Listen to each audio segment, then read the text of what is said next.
বড় বোনের ছেলেমেয়েরা হয় মামা খালাদের কলিজার টুকরা অথবা খেলনার পুতুল, যে যেভাবে বলেন না কেন।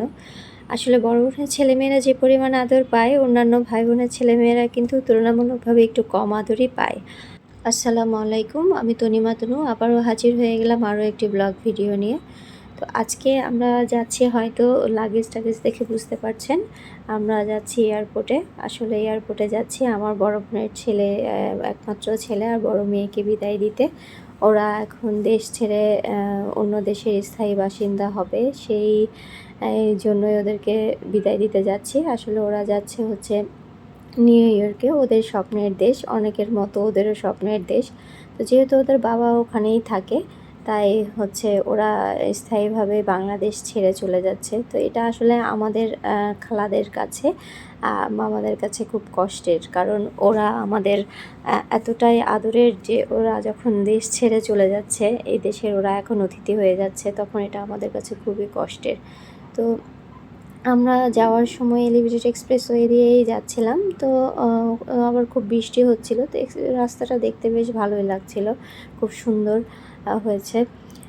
তো এই তো, আর এই ভিডিওটা কিন্তু আসলে দেশের পরিস্থিতি খারাপ হওয়ার 3-4 দিন আগে ওদের ফ্লাইট ছিল। তো আমি অনেক ব্যস্ত ছিলাম, প্লাস দেশের পরিস্থিতি খুব খারাপ ছিল, এই জন্য আর এই ভিডিওটা শেয়ার করব কি করব না সেই চিন্তা থেকে করা হচ্ছিল না, এডিট করা হচ্ছিল না।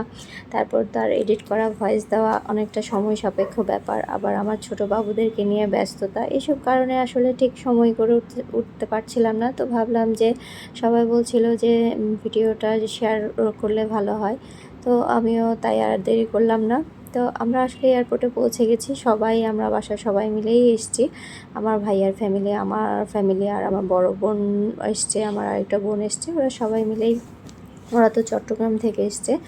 তো আমাদের সব লাগেজ টাগেজ ভাইয়া ট্রলিতে উঠালো। এই যে আমার বোনের মেয়েটা খুবই কান্না করছিল, মানে আমাদের জন্য প্রচণ্ড মন খারাপ। ওর জন্যই আমাদের, ওর প্রতি আমাদের যে একটা সফট কর্নার, ছেলের প্রতি ও মেয়ের প্রতি, তবে মেয়েটার প্রতি বেশি সবার আদরটা একটু খুব বেশি। তো ভাইয়া আসলে সব কাগজপত্র চেক করে দিচ্ছিল যে সব ঠিক আছে কিনা। তো এই সময়টা আমাদের জন্য প্রচণ্ড রকমের কষ্টের, যে ওরা চলে যাচ্ছে, সবাই খুব কান্নাকাটি করছিল।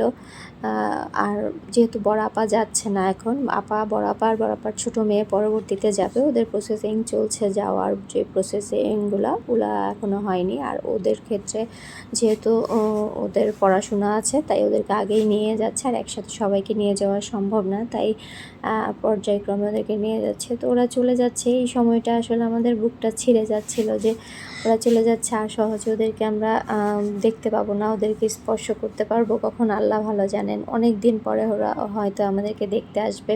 ওরা যখন চলে যাচ্ছিল তখন শুধু মনে হচ্ছিল আরেকটু যদি ওরা থাকতো, আরও কিছুক্ষণ যদি ওদেরকে দেখা যায়। যতক্ষণ আসলে ওদেরকে দেখা যায় ততক্ষণই আমি ভিডিও করেছি, ততক্ষণই ওদেরকে মনে হচ্ছিল না আর একটু থাকুক, ওরা আর একটু থাকুক, মানে খুব মন খারাপ হচ্ছিল। ওই যে আবার যাওয়ার সময় টাটা দিচ্ছে সেটাও, আর ওরা ভিতরে আসলে অনেক কাজ থাকে এয়ারপোর্টে, তো ওগুলো আসলে ওরা করতে পারবে কি না সেটার টেনশনে ছিলাম, এই জন্য আমরা বাইরে বেশ কিছুক্ষণ ওয়েট করছিলাম। তো এই ফাঁকে হচ্ছে আমার দুই বাবুই খুব খেলছিল।